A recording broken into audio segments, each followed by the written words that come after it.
If you see Medicare and managed Medicare patients in your primary care clinic and desperately need help increasing your HEDIS and MIPS scores, and you've been having a hard time implementing quality improvement strategies, I want you to keep watching this video, because over the last year, I have been assisting practices just like yours to implement effective medical strategies.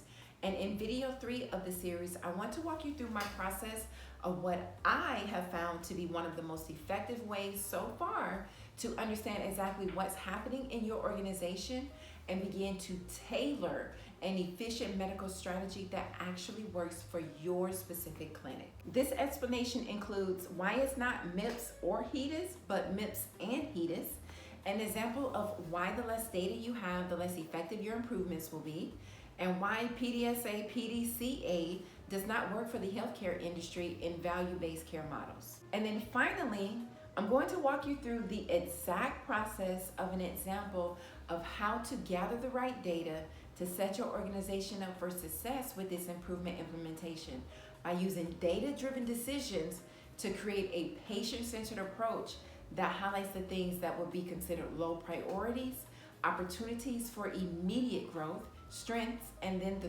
threats impacting your patient's outcomes the most. So if that's something you want to learn too, then keep on watching. Now, before I can jump into reports and initiatives and metrics, we first need to talk about the data and why it's so important to gather and analyze before trying to improve anything.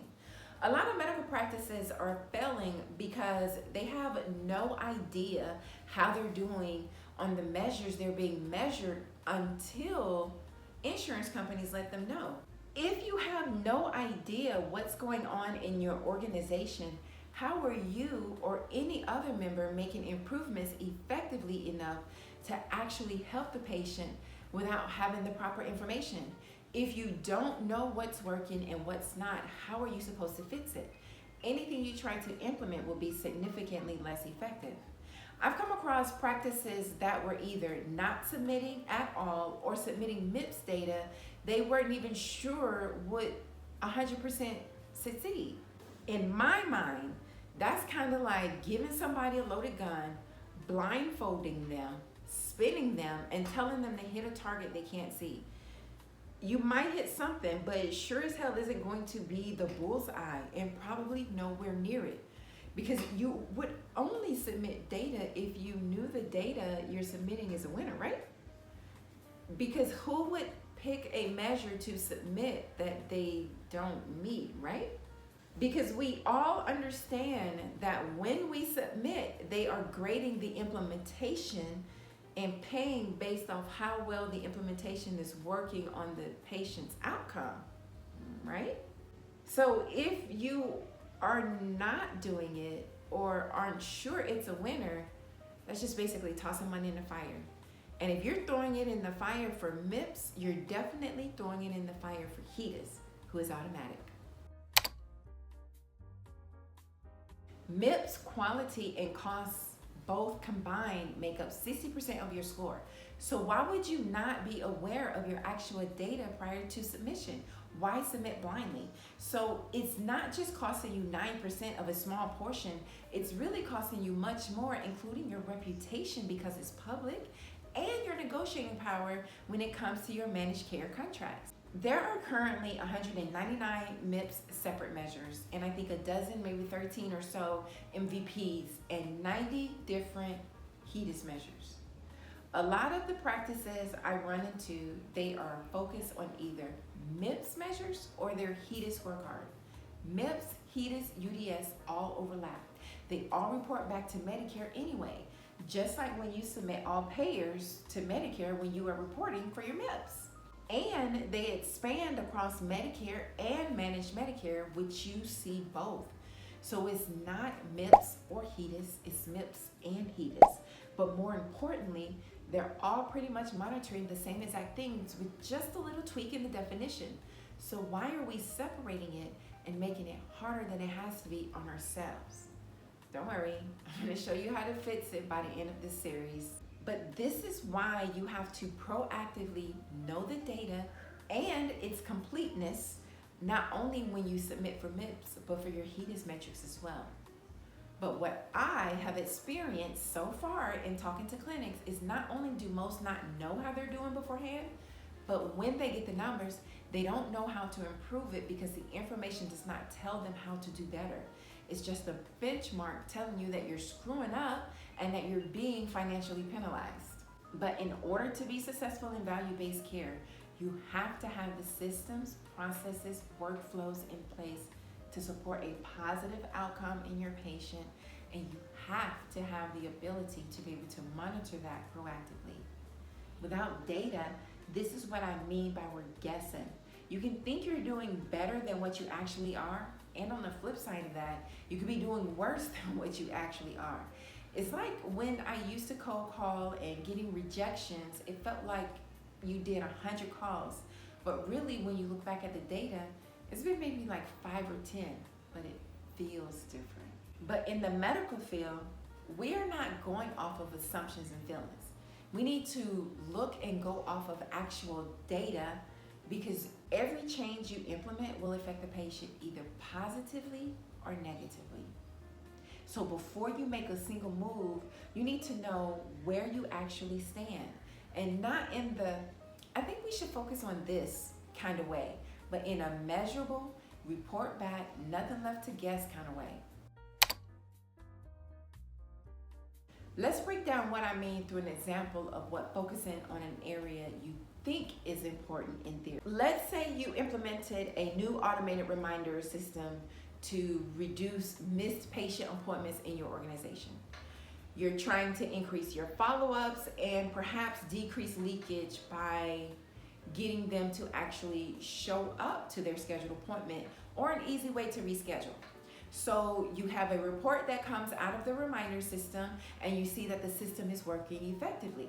So now you dig a little bit deeper to verify if the missed appointments have decreased as expected. When you dig deeper, you find that the automated system works well, but it accidentally caused confusion for some of the patients who needed to reschedule or cancel because the system doesn't account for complex cases. You also notice that the patients who didn't get reminders are now feeling frustrated because they missed their appointments. Imagine complex patients needing to reschedule or cancel and being confused. That collateral damage impacts your readmission rate, probably definitely your ER visit rate, your prevention screenings, patient-reported outcomes. All these are penalties. Now, as the practice leader, you're costing your doctor money. And as the doctor, you're bleeding out and your staff is confused, and we need to get a handle on it. But here is the problem. As a former RN just entering this health consultant space for the last year, according to textbook, this is how the process should have gone.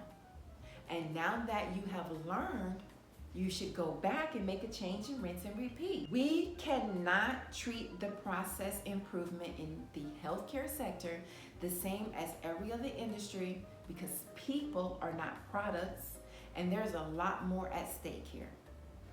When it is a product having an unexpected result or a negative consequence, it's okay. But in healthcare, it's dangerous. These are patients' lives. There should be no guessing and no accidental consequences. Now, of course, it's impossible to prevent everything, but we should at least be trying to mitigate as much as we can while trying to refine the process. We live in a world of always doing what has previously worked, but someone has to be the first to say, why do we do it this way? And in 2025, it's me. In the most humblest way, stop using PDSA, PDCA in healthcare when it comes to process improvement. It needs to be modified because PDSA, PDCA, and the scientific method are excellent on product improvement processes, but in healthcare, these are patients' lives, and we need to pause before we make critical decisions. Value-based care is demanding that private practices shift. The problem is, most of them are having a hard time because they're using old, outdated methods like this that push them to be retroactive instead of proactive like the shift is requiring, which is where I feel like most clinics go wrong. When I meet with them and ask, well, have you already tried? The number one answer I get is PDSA and PDCA. This concerns me for two reasons. The main one is, this is iterative. Why would you stop? And most importantly, this process does not take into account that these are people's lives, not products. Both PDSA and PDCA are iterative, four-step models designed to foster continuous improvement in processes, products, or services. And while they share similarities, the primary distinction lies in the terminology used in the third step. PDSA emphasizes study to focus on analyzing data and understanding the impact changes. PDCA uses check to denote the evaluation of results against expectations. But both of these cycles are rooted in the scientific method and are widely utilized across various industries, including healthcare, to implement and sustain improvements. But both of them start with an idea or hypothesis or theory, which is the same thing as a guess, and then proceed through an iterative process of testing, data collection, analysis, and refinement. So the first step of the scientific method is to ask a question: what do we want to learn? And then from that, you form a hypothesis, which is an educated guess or prediction. Then you move into testing your hypothesis by collecting data. In PDSA, the first step is to plan, which is similar to forming a hypothesis. This is where you plan the change or improvement you think will make a difference. Then in the next step, you do. This is your experiment or test phase. You implement the change on a small scale and collect data. Then you study or check, like analyzing your data in the scientific method. This is where you evaluate if the test worked as expected. So to put it simply, in the check phase, you're focused on quick, surface level comparison of expected versus actual outcome. The goal is to confirm the change has had the desired effect. In the study phase, you go deeper and ask what else happened as a result of the change. Now, both of these methods have you guessing, doing, and then studying. And it's been like this for centuries. So from my assessment, the issue is comprised of several things. First, when they implement PDSA or even the scientific method, they all begin with a hypothesis or a question of where do you think the problem is. And so does the instructions from CMS when picking their MIPS measures to report on. My solution to that is we need to implement something safer in the healthcare arena because these are lives at stake. So the switch I make is we study first and we study last. And I call it a study sandwich. We need to gather data first and analyze it before making any decision or changes that could interrupt not only patient care, but also affect us down the road, like in reimbursements or outcomes. And we need to do it with the current resources we already have. So let's roll back to the automated reminder system example we spoke of earlier. So the plan phase, where they came up with the theory, was an attempt to address missed appointments by introducing something automated.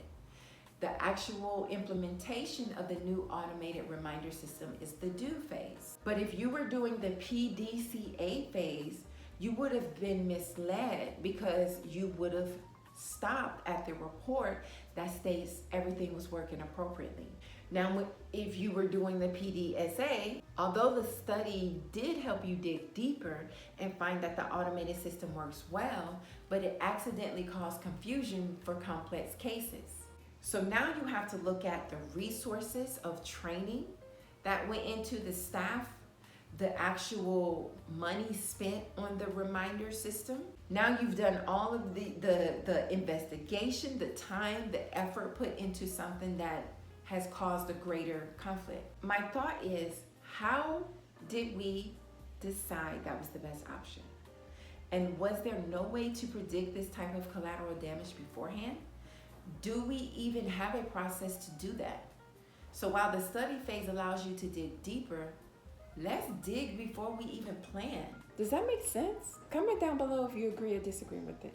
You want to have decision-making power, and to have that, it looks like if the weaknesses and the threats from the collateral damage outweigh the strengths and opportunities, it might lead to aborting the change or adapting it in a way that hopefully minimizes and at the very least the ability to monitor it. So what I teach practices I work with to do instead is we study first and we study last.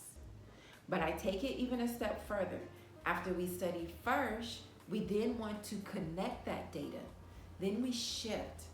Then we assess the shift we just did. Then we study again. In my opinion, this method is essential in finding the sickest part of the practice first, which is your biggest risk area, then fixing that. Not trying to fix everything all at once, being confused on where the problem is, and then reporting the best that we have. Why would we give MIPS something that isn't doing well? We're gonna give them something, get a good grade, because we want all of our money. We want to start choosing improvement activities based on what will truly move the needle for your practice by understanding your data, aligning that data to your goals, to your patient outcomes, and leveraging the right strategies from that data to prevent penalties all around. So let me walk you through an example of the first phase, which is the study phase, and then in the next video, I will show you how I connect it. Every clinic will be different and unique in their needs. This is why I feel that you can't just use a cookie cutter process. You need to look at the actual data that is specific to you and what you will be measured on, so that then you can create a practice specific strategy. I like to do this with clinics for a few main reasons. First, when it comes to MIPS, you only get data on what you submit. So if there is another area you're doing well in, it only makes sense to submit winning data to avoid penalties while you attempt to improve the weak area. But you can't do that if you don't know where that is. Secondly, MIPS is 2 years behind. So what you were doing then, you may or may not be operating the same 2 years later. And third, HEDIS is automatic. When the claim is submitted, you should know how your measures are doing before they tell you. So the first thing we want to do is stop thinking of data as something to be used for an entity to grade us on, and make it your starting point for overall decision making in everything that you do in your organization, to tailor a patient-centered approach. That's why it's MIPS and HEDIS. So now what I would like to do is walk you through a few of the most important reports that I use in order to gather data during my first study phase, as well as highlight notable mentions from each report that I find useful in creating a practice-specific strategy. Okay, so let's start with the first report, the Master Beneficiary Summary File. A lot of researchers use this. I like to use this to pull local data. It's cool that they think it's a good idea to compare everyone nationally, but in some areas they have more resources than they do in other areas. So while they compare nationally, we also want to see how we are doing locally, because whether they take it into account or not, some state legal laws can affect the way you are able to care for patients and the actual care they're able to receive, whether they lose benefits or keep benefits. So we want to see how we are doing amongst our true peers. If I'm working with a specific practice, a FQHC or hospital, let's say in Houston, I don't want to just say your readmission rate is worse than the national average like Medicare does. I want to say you're underperforming compared to similar practices in your county or region across the full Medicare population. That's precisely the strategic edge the Master Beneficiary Summary File gives you. So we will look at 5 main areas: utilization trends, chronic disease prevalence, social risk, mortality, and of course, gaps in care. We want to look and see, are most of our patients getting readmitted locally because we have limited after hours options locally? Limited or poor quality in home health or SNF? What's happening locally with ER usage and admissions? So if I've accessed the MBSF for Texas and see in their zip code 40% of Medicare beneficiaries have 3 or more chronic conditions, yet their clinic's attributed panel shows only 22% with care plans documented, compared to local trends, they're under managing risk, not just nationally, but locally as well. These are gold nuggets. because this isn't about doing better than average or meeting some benchmark metric. It's about aligning with your community's real risk profile and actually helping the patients get better. So now we move on to the actual data gathering we will use to compare the local data with. We take every single measure you're accountable for: MIPS, HEDIS, CAPS, patient reported outcomes, CMS star ratings. We strip them down into plain language questions, questions that anyone in the practice could dig and find out. I'll walk you through exactly how to do a measure here in a second. But the goal is to turn all qualitative data into quantitative data. So now what I want to do is walk you through each report and highlight some of the most important things I look for in each report. So normally when I'm working with a facility, before I ever arrive, I have them go through all 100 and whatever measures for MIPS and the 90 for HEDIS and highlight every single measure that would apply to their clinic. And then I write each of them down on a Post-it note. We don't just grab the obvious ones either. If one asks about diabetes control and another buries it under chronic condition management, both go on the list. If one measure asks how quickly patients can get an appointment and another asks if they had difficulty getting one in the last year, both go on the list. Why? Because the gaps that cost you the most are usually hiding between the lines. When one report catches something and another doesn't, your patients and your outcomes are still feeling it. This is why it's not about one or the other. It's about how are we doing in the clinic collectively and the quality of care we provide. So for each measure throughout each report, we want to try and determine total denominators, numerator completion rates, patient segments impacted if possible, any related cost data we find going through these reports, we want to write it next to it. Any intervention types or actions already in place, we also want to note that.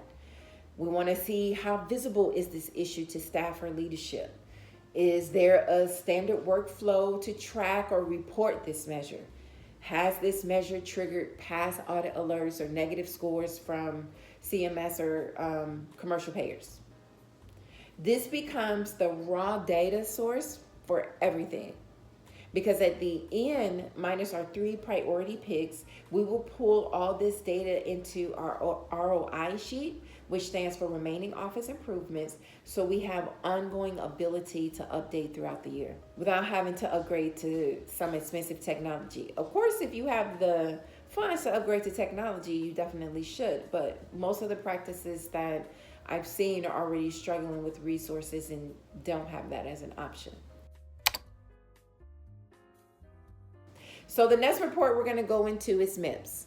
The first thing I want to use MIPS for is assisting me in finding my priority diagnosis. This is found in your performance data. Actual costs minus expected costs. If it's negative, it's better than expected. If it's positive, there's higher costs than expected, means it needs attention.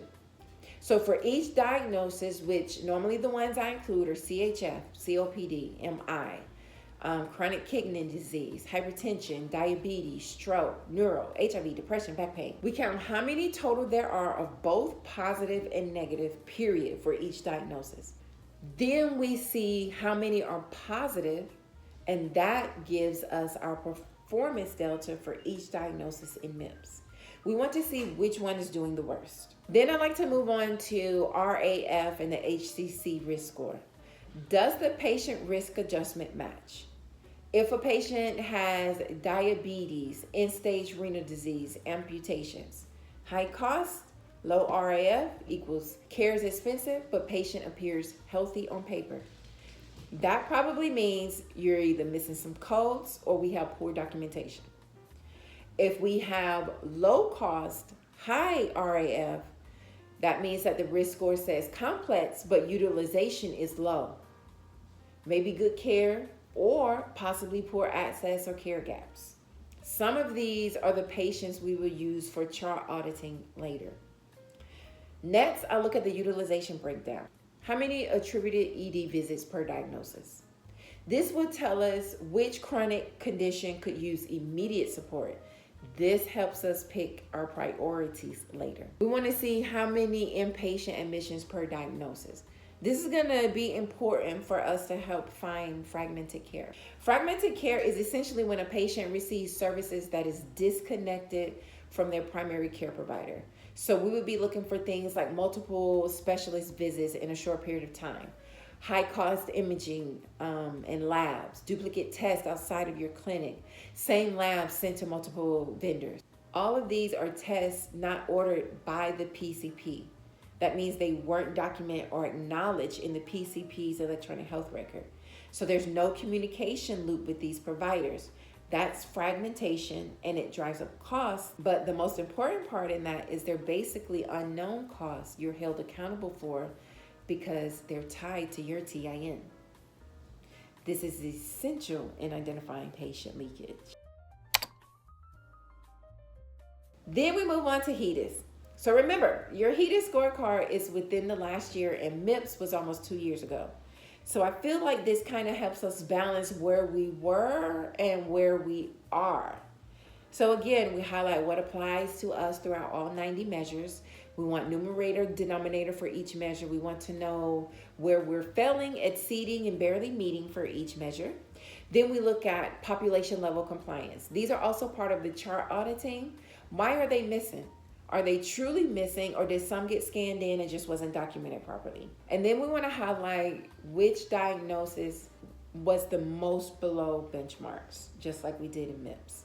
Where is it hurting us the most? And then we move on to star ratings and CAHPS surveys. So these surveys measure patient experiences with healthcare.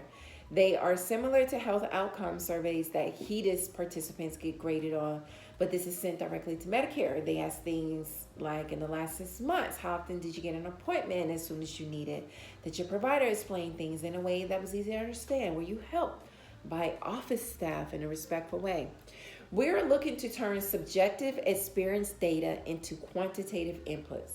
CMS typically aggregates this into top box, which is the percent of people who choose the best response, always or yes. Middle box, usually, sometimes. Bottom box, never know. But it can also be presented in percentile risk rank or star rating. So we'll use the percentile rank, if available, to determine the relative standing, and use the star rating threshold. Less than 60% is a 1 star, greater than 90%, 5 stars, and so on. So then, now that we've gathered all of that data from all of these reports, now it's time to build the questions part. Once the questions are built, we pull your actual data. We check documentation, billing, quality reports, and even patient feedback side by side to see what's on paper matches what's really happening in the clinic.